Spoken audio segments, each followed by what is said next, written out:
ہر propaganda کیوں کیا گیا؟ کیونکہ انسان کی فطرت ہے، انسان اچھائی سے محبت کرتا ہے، انسان برائی سے نفرت کرتا ہے، تو لہٰذا فرماتے ہیں یہی کمال شیطان ہے کہ وہ برائی کو اچھائی بنا دیتا ہے۔ نیزوں کو جب قرآن پہ بلند کر دیا گیا تو مسلمان کے دل میں کس کی محبت تھی؟ قرآن کی محبت تھی۔ تو فرمایا دین کے ذریعے سے دین کا گلا کاٹا جائے، قرآن کے ذریعے سے امت میں تفرقہ پھیلایا جائے کہ یہدی بہ کثیرا ویضل بہ کثیرا۔ یہی وہ لوگ ہیں جو قرآن کے ذریعے سے غلط استفادہ کرتے ہیں۔ تو آپ کو خدا کا شکر ادا کرنا چاہیے کہ آپ اس مکتب کے ماننے والے ہو جو مکتب حکمت، مکتب عقل ہے۔ آپ کے فقہی مسائل عقل کی بنیاد پر ہیں۔ آپ کے یہاں کوئی اتنے مسئلے نہیں دوسری جگہوں پہ جتنے مسئلے پائے جاتے ہیں، کیونکہ یہ مکتب محمد اور آل محمد کا مکتب ہے۔ صلوات پڑھے محمد و آل محمد پر۔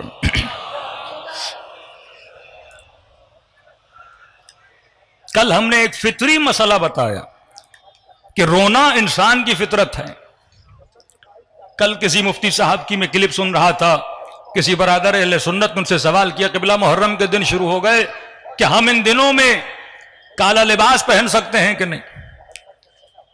تو انہوں نے کہا کہ دیکھیے کالا لباس پہننا تو حرج نہیں ہے، لیکن اگر آپ محرم میں پہنیں گے تو لوگ آپ کو انہی میں سے سمجھیں گے، مثلا لوگ آپ کو شیعہ سمجھیں گے، تو لہٰذا 10 دن نہ پہنیے، اس کے بعد جب آپ کا دل کرے تو کالا لباس پہن لیجئے۔ کبھی صرف مجلسوں سے لوگوں کو روکنے کے لیے، نوحوں اور مرثیوں سے لوگوں کو روکنے کے لیے، اب نوحے میں ایسا کیا ہے کہ بولا جائے کہ مرثیہ سننا بدعت ہے؟ نوحہ سننا مسئلہ بدعت کا نہیں ہے، مسئلہ یہ ہے جب کوئی نوحہ سنے گا اس میں جناب سکینہ کا ذکر ہوگا، اس میں جناب علی اصغر کا ذکر ہوگا، اس میں جناب سیدہ زینب کا ذکر ہوگا اور یزید کے مظالم کا ذکر ہوگا، تو آٹومیٹیکلی فطرت انسان ظالم سے نفرت کرتی ہے، ان کے دلوں میں وہ نفرت پیدا ہو جائے گی کہ یہ کیسے مسلمان تھے، ان کی کیسی تربیت تھی جنہوں نے اپنے نبی کے نواسے کے گلوں کو کاٹا۔ لہذا وہ نہیں چاہتے کہ پیغام حق، کیونکہ فطرت انسان ہے، آپ سے کوئی نفرت تبھی کرے گا جب آپ اس کو برے نظر آؤ، اور آپ سے محبت کوئی تبھی کرے گا جب آپ اس کو اچھے نظر آؤ۔ جنگ صفین مد مقابل کا سپاہی امیر المؤمنین کو گالم گلوچ دے رہا ہے، مولا کے ایک صحابی نے اسے پکڑا اور کہا کہ تو کیوں علی ابن ابی طالب کو اتنا برا بھلا کہہ رہا ہے؟ کہ مجھے بتایا گیا ہے کہ صاحبکم لم یصلی، آپ کا آقا نماز نہیں پڑھتا، مجھے بتایا گیا ہے کہ صاحبکم، آپ کا آقا عثمان کا قاتل ہے۔ یہ سننا تھا تو امام کے صحابی نے اسے پکڑا اور اپنے لشکر میں لے کر آیا، پہلے اسے عمار کو دکھایا کہ یہ وہ عمار ہے جس کے لیے نبی نے کچھ کہا تھا، پھر اسے پکڑ کے جناب اویس قرنی کے پاس لے کر آیا کہ یہ وہ اویس قرنی ہے جس کے لیے نبی فرماتے ہیں مجھے اس کی خوشبو آ رہی ہے۔ کہاں کا رہنے والا؟ یمن کا رہنے والا، اور زہاد سمانیہ میں جناب اویس کا نام آتا تھا۔ یہ ان اصحاب رسول میں سے تھے جو پوری رات ایک رات سجدے میں گزارتے تھے، یعنی اتنا طولانی سجدہ کہ رات گزر جاتی تھی کہ نام آیا زہاد سمانیہ۔ 8 ایسے لوگ تھے جن کی عبادت مشہور تھی۔ کہا جو یمن سے اٹھ کے یہاں آیا ہے اور یہاں آنے کے بعد اتنا سفر کرنے کے بعد جو اتنا نمازی ہے، جس کو زاہد بولا گیا، متقی بولا گیا، کہ کیسے ممکن ہے کہ یہ علی ابن ابی طالب کا انتخاب کرے؟ تجھے نماز سے محبت ہے ویسے قرنی کو نہیں، تجھے نماز سے محبت ہے عمار یاسر کو نہیں، کہ ایک بات کہی گئی اور تم نے سن لی اور اس بات پہ تم چلنے لگے۔ تو جب انسان کی عقل حکمت سے عاری ہو جاتی ہے، وہ انسان کبھی کبھی حق کا دشمن بن جاتا ہے۔ انہی الزامات میں سے ایک الزام لے لگایا کہ مثلا رونا بدعت ہے۔ اب چلو امام حسین کے رونے سے روکا، لیکن انسان کی فطرت کو بند کر دیا، باپ مر جائے نہ رو، بیٹی مر جائے نہ رو، کہ یہ رونا بدعت ہے۔ مرثیہ پڑھنا نبی نے فرمایا گریبانوں کو چاک نہ کرو، مردوں پہ رویا نہ کرو، اور وہی رسول اپنے بیٹے پہ گریا کر رہے ہیں، وہی رسول جناب حمزہ کے جانے کے بعد عام الحزن کا اعلان کرتے ہیں، وہی حضرت ابراہیم اپنی زوجہ کو جناب ہاجرہ اسماعیل کو زمین ذی زرع پہ چھوڑنے کے بعد گریہ فرما رہے ہیں، وہی حضرت آدم حابیل و قابیل کے واقعے کے بعد مہینوں تک روتے رہے ہیں۔ تو جب فطرت کا انکار کر دیا جاتا ہے تو آپ کو پوری تاریخ سنبھالنا آپ کے لیے مشکل ہو جاتی ہے۔ اب معصومین نے اپنے کلام میں یہ جو آنسو آنکھوں سے گرتے ہیں اس کی تقسیم بندی کی ہے۔ کل میں نے کچھ تقسیم آپ کو بتائی۔ فرمایا پہلا آنسو، 2 آنسو ایسے ہیں جس کی مذمت کی گئی ہے۔ فرمایا ہمارے چاہنے والوں میں یہ آنسو نہیں ہوتے۔ مولا کون سا آنسو؟ فرمایا پہلا آنسو آنسو عجز، کل میں نے بتایا وہ آنسو جو انسان نے ڈرپوک بہاتا ہے، وہ آنسو جو موت کے خوف کے ڈر سے بہایا جاتا ہے، وہ آنسو جو دشمن کے خوف سے بہایا جاتا ہے۔ آپ کو تاریخ میں ایسے آنسو کہیں ملیں گے جو خوف کی وجہ سے آنکھوں سے گرے تھے۔ فرمایا اس آنسو کی مذمت ہے کہ کل میں نے مثال دی امین کی کہ موت کے خوف سے ڈر رہا تھا اور رو رہا تھا، لیکن جناب کمیل، میثم تمار، مسلم ابن عقیل، ہانی ابن عروہ، منصور ابن اوسجا، یہ وہ اصحاب رسول، وہ اصحاب حسین ہیں جنہوں نے موت کے خوف سے کبھی آنسو نہیں بہایا۔ فرمایا دوسرا آنسو جس کی بڑی مذمت ہے، وہ آنسو کون سا ہے؟ آنسو تزویر ہے کہ بندہ کسی کو دھوکہ دینا چاہتا ہے، جھوٹی کا روتا ہے، اس آنسو کی بھی مذمت ہے۔ میں کسی انسان کے دل میں رحم پیدا کرنے کے لیے فوراً رونے لگوں کہ میں نے اردو کا محاورہ بتایا تھا کہ مگرمچھ کے آنسو، ان آنسوؤں کی بھی مذمت ہے۔ لیکن تیسرا آنسو، فرمایا اس آنسو کی بڑی قیمت ہے، اللہ کے دربار میں اس کی بڑی خریداری کی جاتی ہے۔ وہ کون سا آنسو ہے؟ فرمایا وہ آنسو ندامت ہے، وہ آنسو پشیمانی ہے کہ جوان گناہ کرے لیکن پشیمان ہو جائے۔ فرمایا اس آنسو کی بڑی قیمت ہے کہ کل میں نے عرض کیا کہ فرماتے ہیں تین صفات اگر کسی کے بندے کے اندر ہیں وہ انسان قسی القلب ہے۔ کون سی صفات؟ فرمایا ایک ہے جمود العین، جب انسان کی آنکھ جامد ہو جاتی ہے،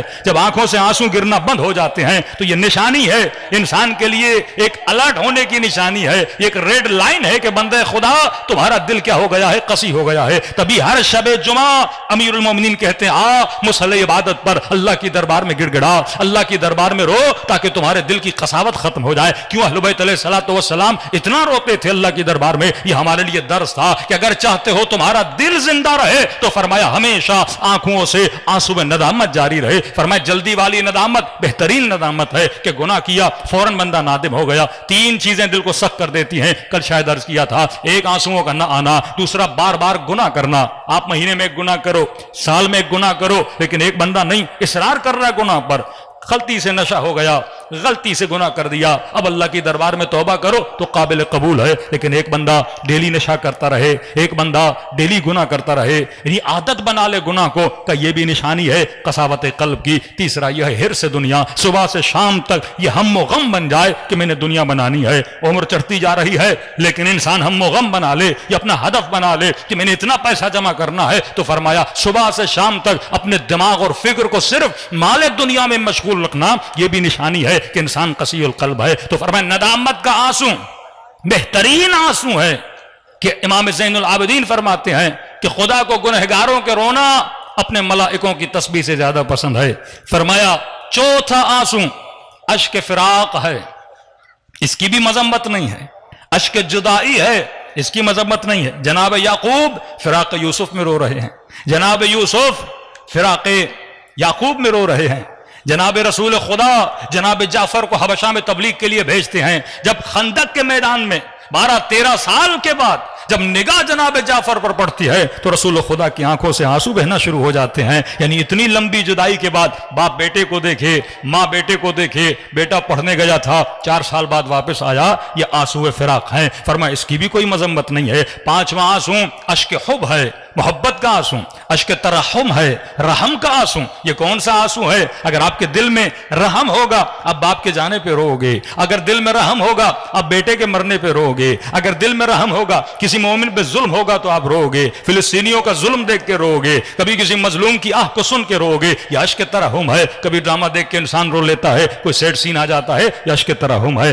تو پانچواں اشک کون سا ہے؟ فرمایا اشک فقدان ہے۔ امام حسین کے لیے جو ہم روتے ہیں یہ قسم والا اشک ہے، جسے کہتے ہیں فقدان کا آنسو۔ یہ کون سا آنسو ہے؟ کہ جب انسان کوئی کام کرنا چاہتا ہے لیکن کر نہیں پاتا، یا دیر سے پہنچتا ہے یا اس وقت تھا نہیں۔ مثلا ایک جوان فورین میں پڑھنے کے لیے گیا اور اچانک اسے خبر ملی اس کی ماں کا انتقال ہو گیا یا اس کے والد کا انتقال ہو گیا۔ اب اس کے اندر تڑپ ہے کہ جاؤں اپنے بابا کے جنازے پہ پہنچوں، جاؤں اس کے دفن و تدفین میں شامل ہو جاؤں، لیکن فلائی کرتا ہے، ٹکٹ دیر سے ملتی ہے یا ایک دن لیٹ پڑ جاتا ہے، اور جب پاکستان پہنچے پتہ چلا کہ اس کے بابا کو تو دفن کر دیا گیا یا اس کی والدہ تو دفن ہو گئی، جنازے میں شریک نہ ہو سکا۔ اب یہ رونے لگتا ہے کہ کاش میں پہلے پہنچ جاتا تاکہ جنازے میں شریک ہو جاتا۔ اسے کہتے ہیں اشک فقدان، یعنی جو کرنا چاہتا تھا کر نہ سکا۔ خدا نے خاص طور پر